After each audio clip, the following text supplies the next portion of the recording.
Mohanavani Telugu podcast వింటున్న శ్రోతలందరికీ హృదయపూర్వక ధన్యవాదాలు. ఈరోజు ఈ షార్ట్లో సప్త ఋషి మండలం అంటే ఏమిటి, దాని విశిష్టత ఏమిటో తెలుసుకుందాం. సప్త ఋషి మండలం అనేది ఆధ్యాత్మిక, ఖగోళ మరియు వైదిక పరంగా అత్యంత విశిష్టమైనది. ఇది మన హిందూ ధర్మంలో ప్రాచీన జ్ఞానమూర్తులైన 7 మహర్షులకి సంబంధించిన ఒక పవిత్ర సంకేతం. సప్తఋషి మండలం అంటే ఏమిటి? అర్థం: సప్త అంటే 7, ఋషి అంటే మహానుభావుడు, దివ్యజ్ఞాని. సప్త ఋషి మండలం అంటే ఆకాశంలో ఉన్న 7 నక్షత్రాల సమూహం. వీటిని భారతీయ ఖగోళ శాస్త్రంలో సప్త ఋషులుగా పూజిస్తారు. సప్త ఋషుల పేర్లు: ఋషి పేరు, వారి భార్య. మొదటిది అత్రి మహర్షి, భార్య అనసూయ. 2 భృగు మహర్షి, భార్య ఖ్యాతి. 3 కుత్స మహర్షి, భార్య సద్య. 4 వశిష్ఠ మహర్షి, భార్య అరుంధతి. 5 గౌతమ మహర్షి, భార్య అహల్య. 6 కాశ్యప మహర్షి, భార్య అదితి.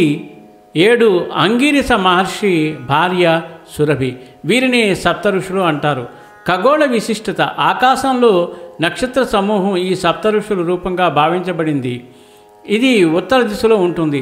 రాత్రి ఆకాశంలో దీని ద్వారా ధృవతారాన్ని గుర్తించవచ్చు. పురాతన ఋషులు ఈ నక్షత్రాలను దిక్సూచిగా ఉపయోగించేవారు. వేద విశిష్టత: సప్త ఋషులు వేద మూలాధారులు. వారు వేదమంత్రాలను మానవులకు అందించారు. బ్రహ్మదేవుడు వారిని సృష్టి, ధర్మ, జ్ఞానము పరిరక్షణకు నియమించాడు. సప్త ఋషులు ఆధ్యాత్మిక ప్రాముఖ్యత: 1 ధర్మ ప్రచారకులు. సృష్టిలో నీతి, సత్యం నిలపడానికి కృషి చేశారు. 3 జ్ఞానదాతలు. వేదాలు, ఉపనిషత్తులు, యజ్ఞ విధులు వీరి ద్వారా వెలిశాయి. 3 గృహ నక్షత్ర నియంత్రకులు.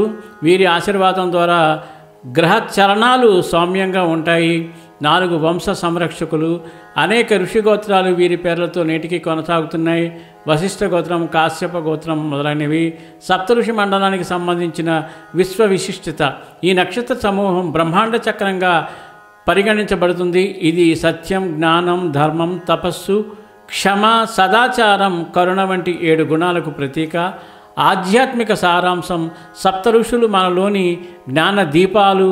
వారి ధ్యానం అంటే మన మనస్సులోని అజ్ఞాన అంధకారాన్ని తొలగించడం. ఇది మన సప్త ఋషుల యొక్క విశిష్టత. అందరికీ షేర్ చేస్తారు కదూ. సర్వేజన సుఖినో భవంతు, లోకా సమస్త సుఖినో భవంతు. ధన్యవాదాలు. స్వస్తి.